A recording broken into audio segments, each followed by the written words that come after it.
حدیث مبارکہ صحیح بخاری کتاب العلم حدیث نمبر 60۔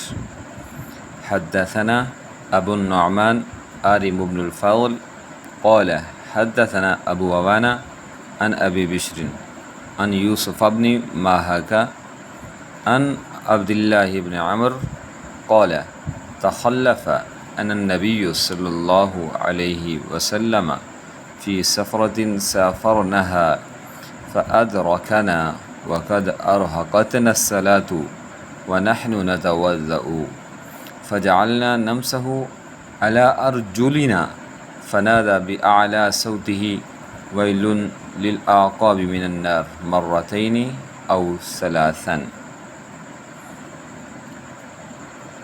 ترجمہ احادیث مبارکہ۔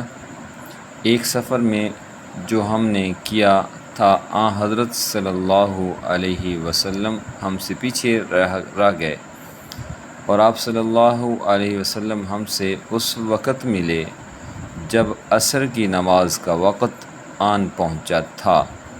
ہم جلدی جلدی وضو کر رہے تھے، پس پاؤں کو خوب دھونے کے بدل ہم یوں ہی سا دھو رہے تھے۔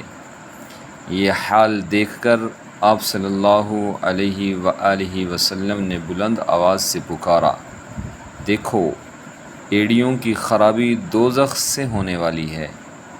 2 یا 3 بار آپ صلی اللہ علیہ وآلہ وسلم نے یوں ہی بلند آواز سے فرمایا۔